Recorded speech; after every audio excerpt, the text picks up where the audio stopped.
Hello everyone, welcome back. I built a comic book wall display and I'm going to show you in this video how I did it. I'm going to be going to a local show here soon and I'm going to be setting up as a dealer. Gasp, I know.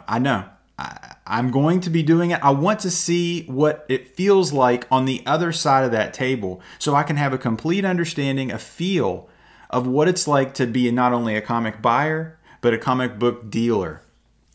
I built this with things I bought at my home improvement store, and I had a lot of fun doing this. This is a disclaimer, I am not a skilled woodworker, and you will see that very soon. Like any great adventure, many great adventures start at Lowe's, home improvement. So when you go here, and this is my first experience, my experience when it comes to like home improvement stores is, where the hell is everything? You get lost, it's hard to find things. Well, I kind of made a list. I'm going to go through every single one of the items that I bought. So the first thing you're going to need are door hinges. These are going to be kind of the joints that allow this thing to be collapsible. So this wall display is completely portable, which was very crucial. You're going to need these J-hook hooks, basically. These are going to screw into the actual wood that's going to hold your racks. Now, I recommend getting ones smaller than the ones that I just showed here so that they don't stick out as far. But you can actually screw these into the wood and that's going to support a lot of your weight. The next thing you're going to need are these closet racks. So there's different sizes of this. Specifically, I'm talking about the lip of them.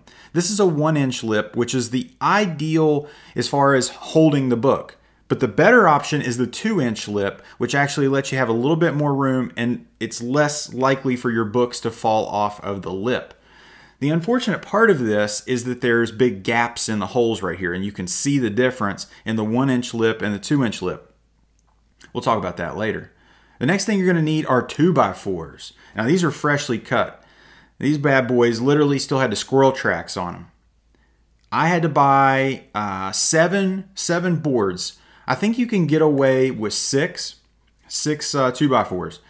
The next thing you're going to need are wood screws. Different sizes of wood screws, talking about the length and talking about the diameter. So you need a screw long enough to go through 2 boards. The next thing you need is contact paper if you're going to get that 2-inch wide lip. I'm sure there's different ways of doing this, but I chose to use contact paper to cover those holes. Now, if you don't want your wood to be cut at Lowe's or Home Depot or whatever, you're going to need to buy a circular saw, or if you have a circular saw laying around. You're going to need to take some measurements. Specifically, the first measurement is the slanted portion needs to be 7 feet long. The other portion needs to be 6.5 feet long. These joints are all being held together by door hinges. So literally you're going to need a power drill. So power drill these screws into the wood, and that's going to allow you to kind of create that A-frame. That 7-foot piece is going to be the slanted piece. The 6.5 foot piece is going to be upright. This is going to kind of give you your ideal display. You're also going to need support beams. So those support beams will be 6 feet behind these beams. So what you're kind of seeing is, you see the difference between the 2 lengths of the boards. And then this is how the racks are going to be how they kind of look on the display. This is the support beam I'm talking about. So when you're making this, you can do this 2 different ways. One way, you can screw this into the actual board using the wood screws. That's a more permanent thing if this is not going to be moved. But if it's going to be moved, I would make the suggestion of actually using a door hinge so that you can pull the pin out and actually remove these support beams, totally being able to collapse this all the way down to boards and its bare essentials. Portability was a key thing for this. So this is what it's going to look like. See how the back edge of the back beams are kind of straight up and down, and then the 7-foot beam is kind of at a slant. You can put kind of grips at the bottom of these, or you can kind of chop the bottom off, kind of contour it so that it's more flush on the ground. Next, you're going to be inserting the screws into the wood. So you're going to need to drill pilot holes. If you're not familiar with this, it's basically making a bigger hole so that the thing that's that's going into it has actually a path to go in. Like I said, I would recommend getting smaller hooks. These hooks are going to hold the actual racks so that these can be removed, put on, and taken off. And as you can see, you know, kind of make some measurements, see how far apart the racks you want them to be. And it's very easily, I mean, I could have very easily got another rack on there. I chose not to because it would probably be below the table of where I'm working. This is kind of the situation where it's, you know, we're at kind of a finished product here. It's pretty sturdy. If you want to make this even more sturdy, I would recommend an actual base around the bottom of it. I cut 4-inch pieces of contact paper. I chose this white paper because I thought it would look best with the racks.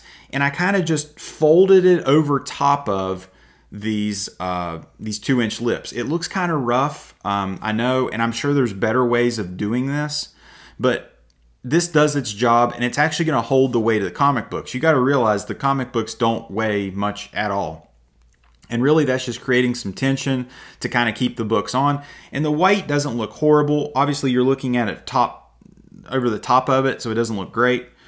Now, this is the key to everything so this little drill pin, this little basically a door pin remover, this is crucial to the whole thing. So you just kind of tap this with a hammer, remove the door pin like you're taking a door off the hinges, and you can disassemble this thing to completely nothing but boards. As far as tools you're going to need a hammer, you're going to need a circular saw, you're going to need a power drill.